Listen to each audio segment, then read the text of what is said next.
Hello, I'm Riccardo Sai. I'm a creative producer and brand photographer. I'm here with Mitali, who is a book coach and publisher. So Mitali, thanks for having an espresso with me.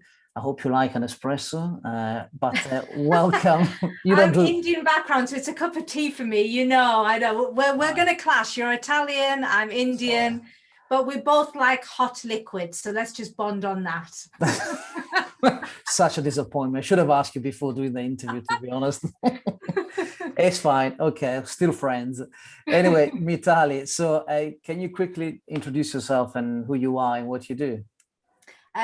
Okay, so I'm a book coach and publisher. So I coach people into planning and writing their books, and then I help them publish. So I organize editing, design, all of those professional things that you need to do to create a book. Lots of people want to write a book, but they feel overwhelmed because it just feels like a really big mountain to climb to get a professional standard. And what I do is I help people reach professional standards in terms of planning, writing, and also the finished product. Fantastic, Mitali. Thank you. Yeah, so we've been discussing about what kind of espresso to have today together, and it seems like we're both really passionate about storytelling and stories. And we help different people, business owners and leaders and brands in telling stories in different ways, obviously using different formats because I use film and photography. So I was really interested to ask you more about how you really help your clients in telling stories through books. So the theme of the day is really how to use your story to boost your visibility and credibility, which is what you do as a company. So I just wanted to ask you a bit more about the theme, if you can expand a bit more and just explain about a bit more about you do as well. Yeah. The reason why is, well, you'll know this, stories are everything to people. It's how we learn and we don't grow out of it. It's not like, stories are just for children. We never really grow out of it.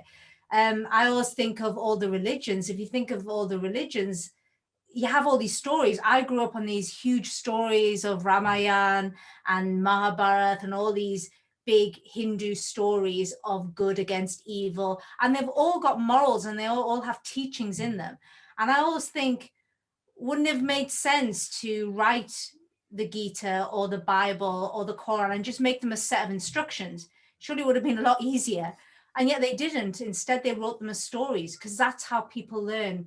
When we're just given facts and figures, our brains shut off after a while and it becomes bored. But when the same facts and figures are given in a story, we take that in, we learn it, and also we retain that information for much longer. So I've always been fascinated with stories because that's how I learn and that's how other people learn. Now, the reason why I think it's important that entrepreneurs tell their story is this is how you differentiate yourself. So I always say, unless you're in some sort of cutting edge, you may be in some cutting edge industry where you are one of just 3 or 4 of the people in the whole world that does what you do. In that case, no one really needs to know your story because if you've got something that people need, wonderful. But the vast, vast, vast majority of us are in industries where there's millions, if not thousands, there may be millions of people doing what you do. As a book coach, I know there's several hundred, I think last time I checked, there's over 10,000 different book coaches around the world. You as a photographer, my God, I think we'll be looking at maybe even millions of photographers around the world that are doing what you do. How do you differentiate yourself from other people if you don't tell people your story? And that's how people connect with you. The reason why I moved into books was because I feel books are able to give the most complete story.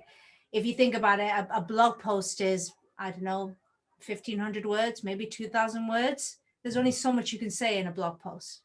Same with a brochure or a social media post. Whereas your book is your most complete form of your story. But yeah, I think it's incredibly important in a very competitive market. I would say even more so if you live in the West. I've spoken to a number of my students who are writing books with me, and they are in industries where a lot of the work is now being outsourced to cheaper countries.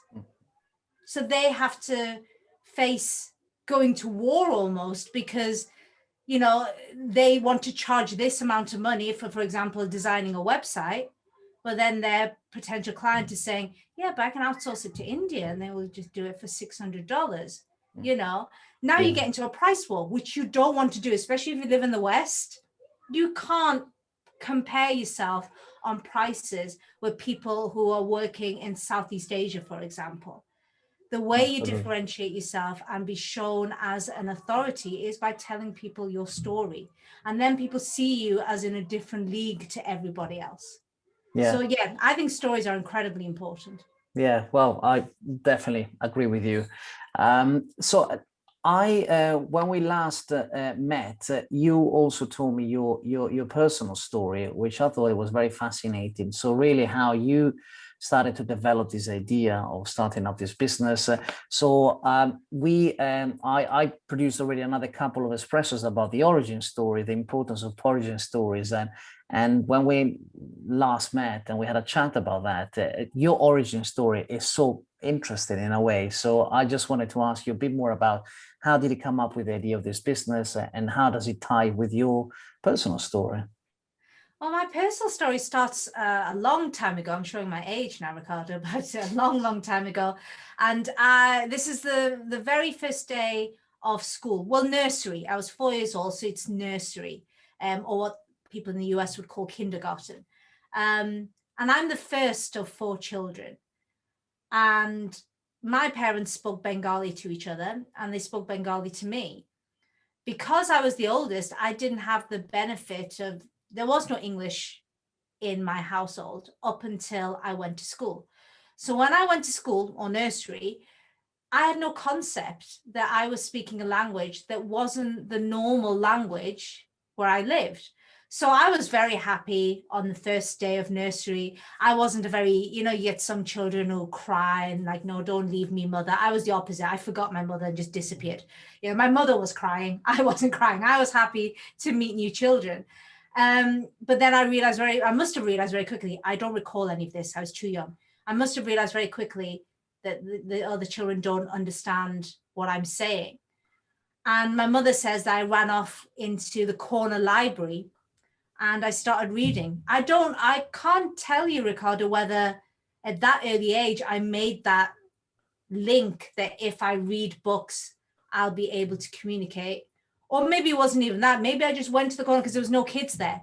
So maybe I was upset that no one understands me and no one wants to play with me because they don't understand me. And I just wanted to get away from everybody. And the nearest place was the library corner. But then my mother tells me over the space of a year, that's where I would go. As soon as she would drop me off, I'd go run over to the library and I'd start reading. And when she'd pick me up, I'd still be in the library. After a year, my nursery teacher said they had to buy new books because I read all the books in the library. So that started off this love affair with books. And from then on, I've always wanted to write. So I've been a journalist, I've been a copywriter, a ghostwriter, and the natural evolution is that now I teach people to write their own books. So yeah, it's interesting. I always think if I did speak English and I was able to socialize all the children, what would I be doing now? Maybe I wouldn't even be into books. It's interesting to think that at the age of 4, I had a sliding doors moment. You know, you've seen that movie, Sliding Doors. Yeah. I had my sliding doors moment at the age of 4, which is interesting to think of it like that way. But yeah, that's where it comes from. That's beautiful. Yeah, I really like that. Yeah, it's interesting because, you know, story, they always involve some kind of conflict and some obstacles, and that's how your story really started. So it's interesting that the seed was planted then, isn't it? Yeah. So moving on to your mission as well, because I mean, what are you trying to do with your business? How do you help people, and what is really your business? Well, my business is to make it as easy as possible for people to publish a book, because I do feel at the moment it's quite hard for a lot of people. First of all, if you're going down a traditional publishing route, I mean, getting picked up by a traditional publisher is, you know, it's very limited. they don't really pick most people up. Usually the only people they will green light are people who already have a huge audience that they can sell their book to. And also they take control of the book. So it makes sense as an entrepreneur, it makes sense for you to self-publish because your book is essentially a marketing tool for your business. So why would you want to give away the power to somebody else? However, the problem with self-publishing is if you don't know anything about books, how do you know you're doing a professional job? When you hire an editor, how do you know that the editor is actually good or just somebody who says they're good at editing? How do you know you got a good graphic designer? It's all of these things. So what I do is I arrange everything so that people can self-publish, but they can have peace of mind that the end product is a professionally published book. So I have the same standards as the big 5 publishers. So people like HarperCollins, Random House, Penguin, all these people, I actually, I emulate those books. So you have a professional standard that I adhere to. But my mission really is to help entrepreneurs because I see so many entrepreneurs who have a fantastic business, they have fantastic products and services, but they're competing on price. And the thing is, once you go down a price war, the only people who win is probably the client because they're getting really, they're getting cheap services and products. You're not going to win. And like I said, now because you're no longer competing within your city or even within your country, you're now competing internationally. It's unfair. It's really unfair. So my mission is to be able to help entrepreneurs position themselves as an authority or as an expert in what they do. And that way they can't be compared to everybody else in their market. So if you use, for example, a web designer as an example, how many web designers are there? There's millions of web designers. But if someone is a published author and they've written a book on the principles of web design, for example, that's just off the top of my head, that person is now seen as, okay, they're not just a web designer. They're an authority on web design.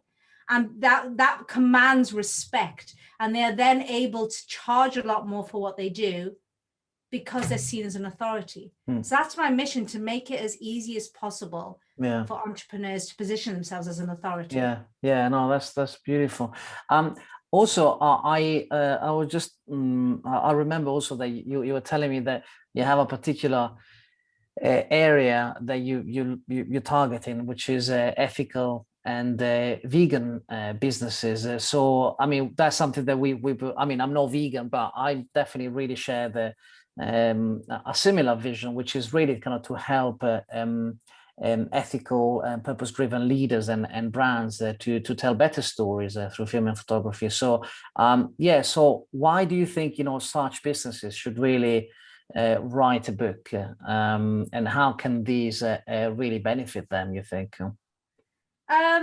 Well, the reason I specialized in books, as a writer, as a copywriter and ghostwriter, I've written all kinds of things, Riccardo. So I've done email sequences, sales pages, brochures, leaflets, Amazon listings, everything you can think of from a business content point of view, I've written. The reason why I specialized in books is when I started to speak to all my previous clients and I wanted to find out from them what was the piece of content that made the biggest difference to your business.